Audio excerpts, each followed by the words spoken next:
முன்பொரு காலத்துல மகத தேசத்தை சந்திரசேகர் அப்படிங்கிற ராஜா ஆண்டு வந்தாரு. அவரு நாட்டு மக்களை ரொம்ப நல்லபடியா பாத்துப்பாரு. அவரு ஒரு நாள் அவரோட ராஜ்யத்துல யாரு சிறந்தவங்க அப்படின்னு தெரிஞ்சுக்கிட்டு அவங்களுக்கு பரிசு கொடுக்கணும்னு நினைச்சாரு. அதுக்காகவே பிரத்யேகமா ஒரு சபையையும் ஏற்பாடு பண்ணாரு. அவங்க செஞ்ச நல்ல விஷயங்களை மகாராஜா கிட்ட சொல்லி தான் தான் சிறந்தவர் அப்படிங்கிற பேரை வாங்கி அவர் கொடுக்கற பரிசை வாங்கறதுக்காக நிறைய பேரு வந்தாங்க.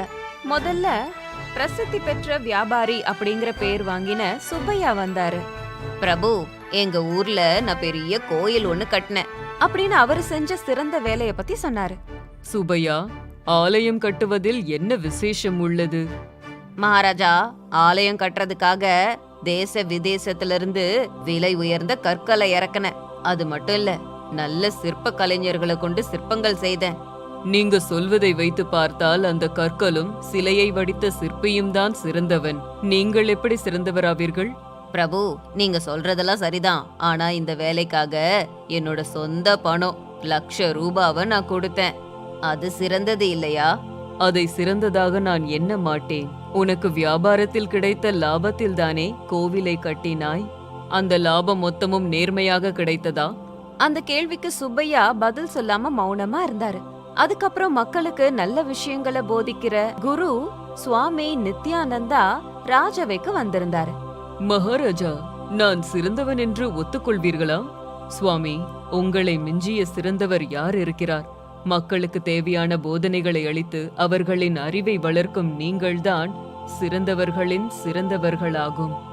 மகாராஜா சொன்னதை கேட்டு ரொம்ப சந்தோஷப்பட்ட நித்யானந்தா அதுக்கப்புறம் எதுவும் சொல்றதுக்கு இல்லன்னு சொல்லி இயற்கையில உட்கார்ந்தாரு. அதுக்கப்புறம் நிறைய பேர் வந்து அவங்க செய்த சிறந்த செயல்களை சொன்னாங்க. ஆனா அது எல்லாமே சிறந்த செயல்களா மகாராஜாவால ஒத்துக்க முடியல. என்னுடைய ராஜ்யத்தில் சிறந்தவர்களே இல்லையா அப்படின்னு சொல்லிட்டு இருக்கும்போது அவர்கிட்ட ஒருத்தர் மகாராஜா முன்னாடி வந்து அவரை நமஸ்காரம் பண்ணாரு. யார் நீ? என்ன சிறந்த செயல் செய்தாய் அப்படின்னு சலிப்போட கேட்டாரு ராஜா. மகாராஜா, என்ன ராஜையான்னு சொல்லுவாங்க.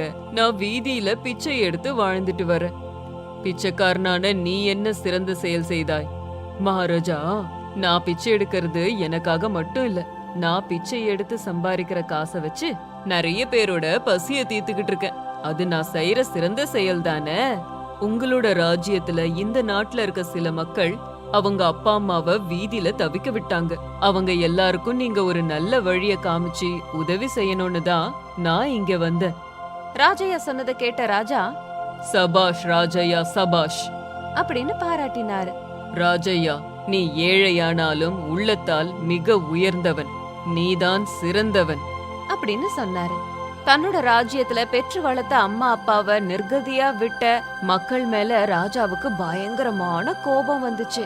இனிமே யாராவது அப்படி பண்ணா அவங்களுக்கு கடுமையான தண்டனை வழங்கணும்னு உத்தரவிட்டாரு.